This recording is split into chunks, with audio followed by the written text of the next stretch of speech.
Sometimes I change my plans halfway in. I'm Justin and this is Black Opal Direct. My family have been teaching and exploring opal since 1961. Click the subscribe button and enjoy as we dive into the best gem in the world, Black Opal. Well, I started filming cutting this piece.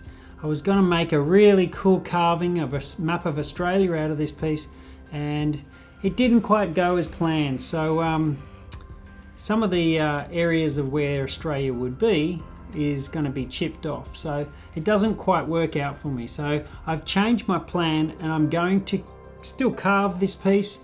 It's got some nice indents that need to be undulated, but I am going to slice it right down the middle because there's a potch line that came out while I was cutting right down the middle. So we're going to slice it in two and make two stones out of it, which will be still very pretty red colour. So let's go through the process and hope you enjoy it.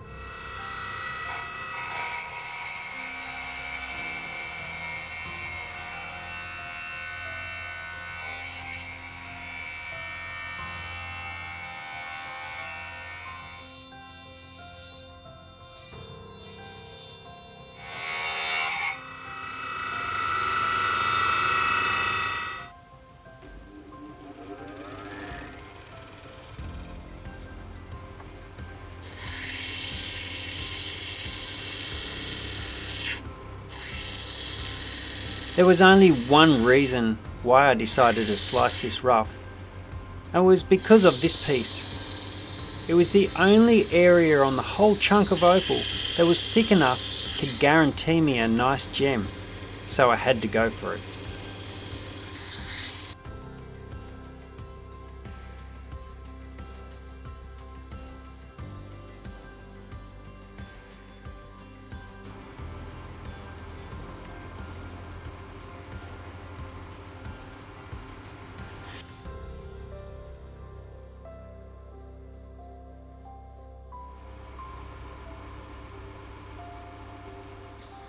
After working with some other pieces from this same parcel, I realised that the chance of this piece staying large were diminishing quickly.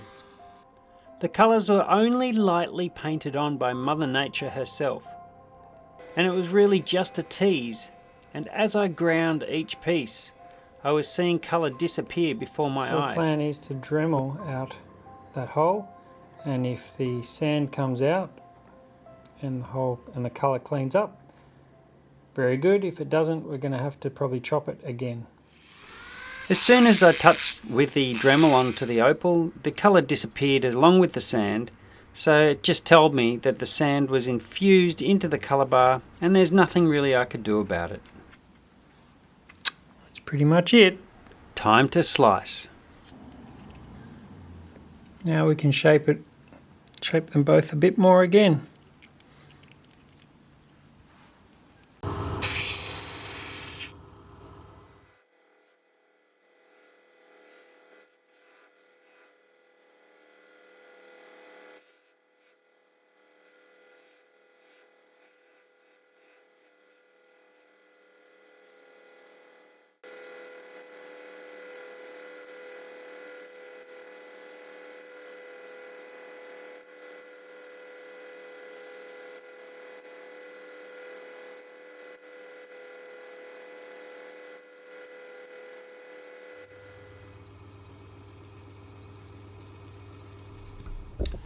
Well, that was from what we were going to get was a massive map of Australia.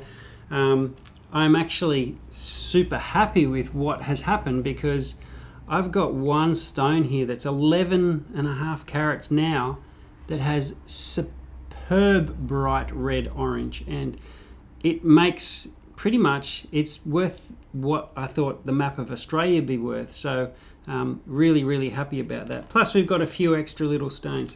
Now this type of opal is what I need to explain why from one big piece did it turn into a smaller piece. And that type of opal, when you get pits in the top and sand spots, the color bar doesn't actually carry underneath.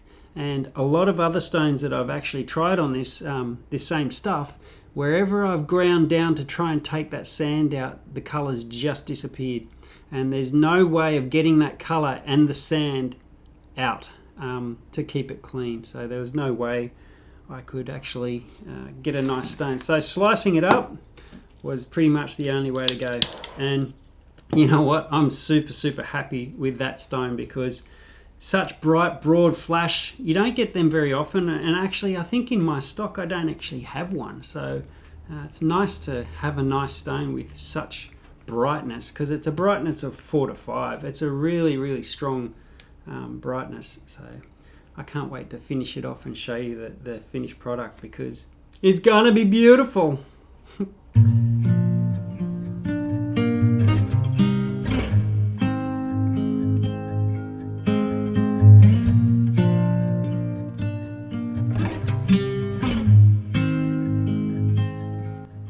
You know, it never gets old cutting opal. There is a lesson in every piece I cut, and the outcome is different every time. Like a lucky dip, combined with a bit of experience, it makes for an exciting adventure in my humble garage.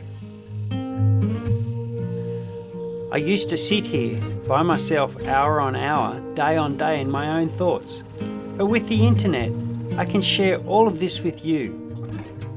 As small adventure as it is, I am honoured to birth a gem that really only starts its journey when it goes to its new home, where it becomes a family heirloom and gets handed down from generation to generation. I feel lucky to be part of that.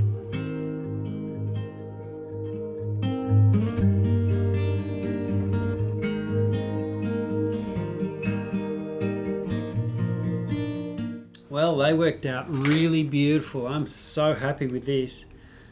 The first one, I took a fair bit off. I said it was 11 carats when it was a rub, but I took a lot off the back, because you can still see it's quite thick, but not as thick as it was. So it looks a lot nice, pleasing stone, and I didn't cut an oval. So it comes to 7.40 carats, and that golden, orange, and red broad flash pattern is just to die for.